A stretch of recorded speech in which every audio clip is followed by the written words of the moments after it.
ላሟ ምን እንዳለች ታውቃላችሁ? እርግጠኛ ነኝ ቢሊ ግርሃምን የምታውቁት ሰዎች እዚህ ቦታ መምጣት ትፈልጋላችሁ።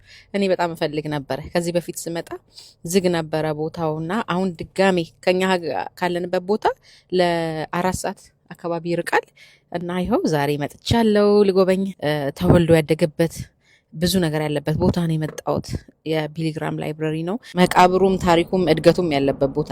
ዶክተር ቢሊ ግርሃም ወተት ያልቡ በነበረበት ሰዓት የሚጠቀሙት ማቴሪያል ነው የሚጠቀሙት እቃዎች ናቸውና ላም ያልብ ነበር እና በዛ ነበር የሚተዳደሩት። ይሄ እዚህ ጋር የምታዩት እቃ ያን የሚጠቀሙበት እቃ ነው ማለት። ቢሊ ግርሃም እንግዲህ በቃ የተወለደበት ቤተሰቦቹ አርብቶ አደሮች ነበሩ በድሮ በዛን ጊዜ እንግዲህ እና ወተት ማለብ የጀመረው በጣም ህጻን ልጅ እያለ ነው። ይሄንን ያደረጉት እሱን ለማሳየት አስበው ነውና ላማ እውነተኛ አይደለችም። እሺ እዚህ ጋር እያስረዳችን ነው እንዴት ልጅነቱን በዚህ ሁኔታ ላም በመጠበቅ ወተት በማለብ ምናምን እንዳሳለፈ እያስረዳችን ነው። ስለ መጽሐፍ ቅዱስ ስለ እንስሳቶች የሚለውን ነገር ቢሊ ግርሃም ወጣት እያለም ላም ሲያልብ ወንጌል ይናገር የነበረው ለሰዎች አይደለም ለዛፎች ነበር። ስለዚህ ወንጌልን መናገር የጀመረው ዛፎች ላይ ወተት እያለበ ነው ማለት ነው። እዚህ ሙዚየም ውስጥ በጣም ብዙ ዶክመንተሪ ሙቪዎች የምናይበት ክፍሎች ነበሩ። ስንጎበኝ በጣም ጠቃሚ ናቸው ብዬ የማስባቸውን አንዳንድ ነገሮች እነግራችኋለሁ፣ ቦታዎቹንም አሳያችኋለሁ እና ከድሮ ጀምሮ የተሰበሰቡ ኮሌክት የተደረጉ ቪዲዮዎችን እያየን ነበር። የሚዲያም ፓወር ያየንበት ቦታ ነው።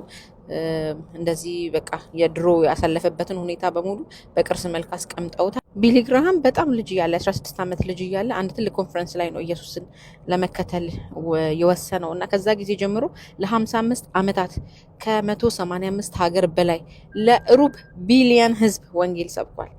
እዚህ ጋር የምታዩት የሚዲያ ላይ ያለውን ኢምፓክት እንዴት ገና ሰዎች በሚቃወሙበት ሰዓት እንዴት እንደተረዳና ሚዲያ ውስጥ እንዴት እንደገባ ነው። ቢሊ ግርሃም አሁን በህይወት ቢኖር ኖሮ ቲክቶክ ተጠቃሚ ይሆን ነበረ። ቢሊ ግርሃም እንዴት አድርጎ ሚዲያን በመጠቀም ኢንፍሉዌንሱን እንደጨመረ በጣም ብዙ ዶክመንቶች አሉት እና እሱን ነበር እዚህ ጋር በዶክመንተሪም እቃዎቹንም እያሳዩን ነበር። ቢሊ ግርሃም ለብዙ የአሜሪካን ፕሬዚዳንቶች አማካሪ ነበር፣ ፓስተርም ነበረ እና ከነሱ ጋር የብዙ ፕሬዚዳንቶች ፓስተር በመሆን አገልግሏል። በመንፈሳዊ ነገር እየጸለየ እያማከረ ሀገሪቷ ላይ በጣም ትልቅ ተጽዕኖ የፈጠረ ሰው ነው። ጦርነት ያሉበት ሀገሮች ላይ በመሄድ ምንም አይነት የክርስትና ሃይማኖት ያልተስፋፉባቸው ቦታዎች ላይ በመሄድ በጣም ትልቅ ተጽዕኖ በአሜሪካ ብቻ ሳይሆን በዓለም ላይ የፈጠረ ሰው ነው። እሱ ተወልዶ ያደገው ኖርዝ ካሮላይና የሚባል ስቴት ውስጥ በሻርለት ከተማ ነው።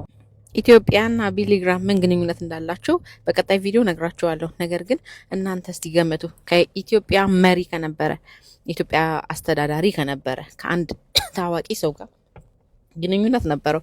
ማን ይመስላችኋል? ይሄ ኢትዮጵያን የመራ ጠቅላይ ሚኒስቴር ወይም ንጉስ ምረጡና ጻፉልኝ። ቀጣይ ቪዲዮ ላይ ያሳያችኋለሁ። ያሸነፈ ሰው ይሸለማል።